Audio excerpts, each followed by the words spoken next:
அறந்தாய் மக்களுக்கு வணக்கம்.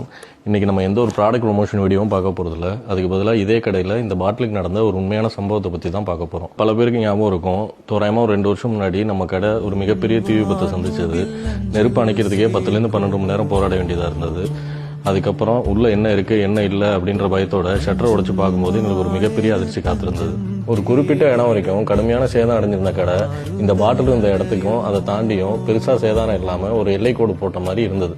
இதில் என்ன பெரிய ஆச்சரியம்னா, இந்த பாட்டிலுக்கு நேர் மேலே இருந்த ஏசி உட்பட உருகி ஊற்றி இருந்த நிலையில் இந்த பாட்டில் இப்போ எப்படி இருக்கோ இதே மாதிரி தான் அன்னைக்கு இருந்தது. இப்போ இந்த பாட்டில் எப்படி என்கிட்ட வந்துச்சுன்னு யோசனை பண்ணி பார்க்கும்போது, இந்த சம்பவம் நடக்கிறதுக்கு முதல் நாள் அரசர் குலத்தை சேர்ந்த ஒரு பாயமா தன்னோட புனித யாத்திரையை முடிச்சுட்டு அவங்க கொண்டுட்டு வந்த சில பொருட்களோட இந்த பாட்டிலில் தண்ணி வச்சு என்கிட்ட கொடுத்தாங்க. நான் ஏதோ ஒரு மினரல் வாட்டர்னு நினச்சிட்டு குடிச்சிட்டு இதே இடத்துல இப்படியே வச்சுட்டேன். இந்த சம்பவத்தப்போ இந்த பாட்டிலுக்கு எதுவுமே ஆகலைங்கிற ஆச்சரியத்தில் அவங்களுக்கே ஃபோன் பண்ணி இதை பற்றி விசாரிச்சப்போ தான் அவங்க சொன்னாங்க, அவங்க புனித யாத்திரை போகிற மெக்கால ஜம்ஜம்னு ஒரு வத்தாத ஊத்து இருக்கணும், அங்கேருந்து வரக்கூடிய தண்ணிக்கு மிகப்பெரிய சக்திகள் இருக்கு, அதை முக்கியமானவங்களுக்கு பிரசாதமாக கொடுப்பாங்கிறதும் தெரிஞ்சது.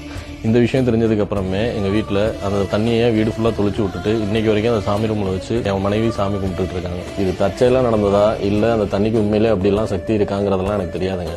எனக்கு தெரிஞ்சதெல்லாம் அந்த அம்மா என்ன ஒரு மாற்று மதத்து நபருன்னெலாம் பார்க்காம அவங்கள ஒருத்தனா நினச்சி அந்த புனிதமான தண்ணியை கொண்டாந்து கொடுத்த அந்த அன்பு தான் நடக்க இருந்த ஒரு மிகப்பெரிய பேரழிவை தடுத்து நிறுத்தி இன்னைக்கு இந்த நிறுவனம் தொடர்ந்து நடக்கிறதுக்கும் இன்னைக்கு நான் முன்னாடி உட்காந்து இப்படி பேசுறதுக்கும் காரணமாக இருக்குன்னு நான் முழுமையாக நம்புறேன். அந்த அன்புக்கு இந்த நிறுவனம் இருக்கிற காலம் வரைக்கும், என் உயிர் உள்ள காலம் வரைக்கும் நாங்கள் கடமைப்பட்டிருக்கோம்.